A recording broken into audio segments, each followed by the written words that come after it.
Just landed in Phoenix, pretty easy flight. Now I'm gonna go get my bags. Keep in mind, the rifles do not show up with the bags. They're gonna show up somewhere else.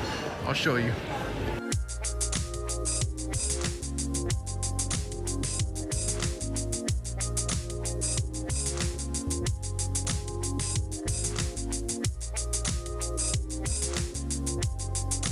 All right, so like I told you earlier, the rifles do not come out to the carousel.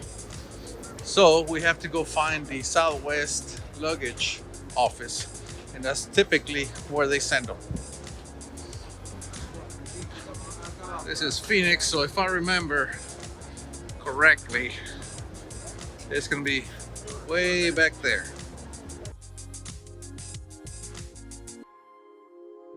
So this is baggage claim, and typically it's empty, but today there's a huge line of people, which is making me worry a bit. Hopefully they didn't lose my stuff. So David just came and grabbed my bags. I'm gonna go pack those while I wait for my other ones. Hopefully they'll be here soon. All right, we got my babies. Let's go. Yeah, he's like, don't touch it. I'm like, no. There's an explanation. Thank you. All right, so we made it to the rental. Here we go. We got our office over here. Do some paperwork. Ping pong table. It's pretty nice. I got 3 of my teammates. We're all staying together. 3 plus me, that's 4. That's the master bedroom over there. Mine's over here. Got a pretty nice living room. We got a very nice kitchen and dining room. We got a heated pool too. Got to show you that. Of course, it's raining today, but we have a pretty nice pool back here. Some outdoor furniture, all good stuff. So anyway, this is where we're gonna be hanging out for the next week. Here's all my stuff. I'm just going through it, make sure everything's here. Here's my Neo X. Here's some ammo. This is how I pack my ammo. I'll show you. These is click it boxes. So it's all here. I have you can carry up to 11 pounds on the plane. So I have one there, one here, and then another one here. You can tell they check this one. When they check your bags, they put that in there. And here's my other rifle. Check this one too. Gun case, shooting mat, right here, just fold it up. Cleaning supplies.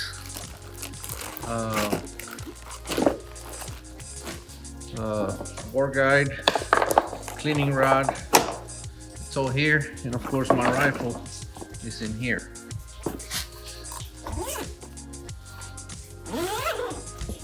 Make sure everything's good.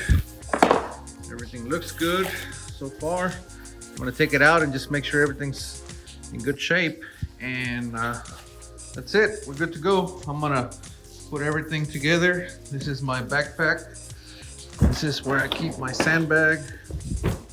And my earmuffs go in there. My elbow pad goes in there. And I travel with these small 50 round boxes. And this is after I seat that ammo from those big ones, I put them in here. This is what I take to the range every day. So let me show you what I have in this case right here. This is where I carry I always carry a knife in here. I have a spring remover. I have a trigger, Flavio Ferrer, just a spare trigger. And of course I carry my calipers with my comparator in there. And then my die, my seating die is in here. This is my PRCW. So I keep all that in here. That way, this always stays here. I have another one at home. I have another die at home. So this always stays ready to travel. That's it. I got some tools in here that are gonna go back in my backpack. These I just kind of spread them around to so I wouldn't go over the maximum weight. But yeah, it's all here. How much gas escapes before the bullet engraves. Let me have you run a It closes test. the hole. The bullet closes the hole. Let me have you run a test with your 1000 neck tension. Take a primer, a dead primer. Okay, I'm imagining it right here in my hand. Beat the little dent out of it. You mean Well- the anvil? The hole from one that you shot. Okay. Okay. So yeah, this is what goes on every night. Conversations like this one, You got 20. and we No end. no end, and we never agree, but they go on forever. No pulse. I've seen conversations go over 3 bottles of wine We're out of water. with no conclusion in sight. We're getting more water. What do you think, Ted? I just listen. Listen is fine. I don't bet you, I know it. I'm sure it does. I'll guarantee you it does. The spring pushes it forward. I bet it does. No ignition whatsoever. So how the hell? So I like how you brought the spring into it. It's a completely different wrinkle in another direction. We're gonna start. Anyway, We're playing- this is what goes on every night. So if you guys think this stuff is simple, nobody, as far as I know, knows all the answers. Yeah. Just all ideas, and You're gonna tell me the spring. everybody that tests comes up with a different solution, and we all have our own way to do it, but somehow, we all somehow get there. Okay. What are you gonna do? Yeah. All right, so this is, we're gonna wrap it up. That's Todd. That's how he wins championships. That's right. Cuddly. Seabold, yeah. We got Ted over here seeing bullets, and David. I'm measuring. Oh, he's measuring. Tell us what you're doing, David. You know, I pre-seeded these for the first time. Normally, I seed them long. I actually seeded these all to length. Tomorrow's a mid-range match. Yeah. I don't care about mid-range.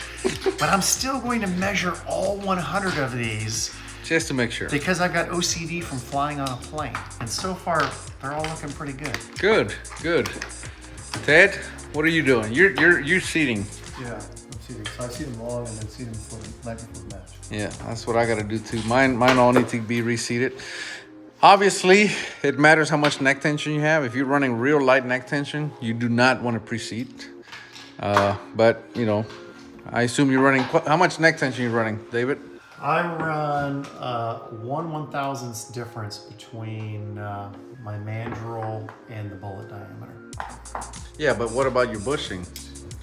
I oversize the bushing to get it to the yield points, and then I use a 283.5 pin for a 284 bullet. You're gonna give us some numbers here? No? All right. Sounds like you get enough neck tension that it didn't move. Pretty light. Pretty light? Pretty light. Okay. Well, if it works, it works. All right. That's it. Tomorrow is 600. You shooting 600? 600. 3x20. 600. Ria's not shooting. With more neck tension. With more neck tension. Yeah, let's talk to Todd. You run a lot of neck tension, don't you? I tend to. How much? Uh, 4, 5? Well, so there's 2 ways to measure it, right? And Yeah. both of them are probably some kind of weird, not really relevant thing. So like a shrink or expand to fit of 4 or 5,000 doesn't really say anything depending on what the lube might be in the neck. And also guys use pressure, like that thing right over there. And that can be affected by a lot of different things. But I will say, I probably run more than anybody. Okay. That's There all it I'm is. gonna say. That's all he's gonna say. He's gonna keep some secrets to himself. What I do, I run to about 50 to 60 PSI on the amp press, and I send it. That's what I do. All right, that's it. Tomorrow mid-range. Keep them centered. Bye-bye.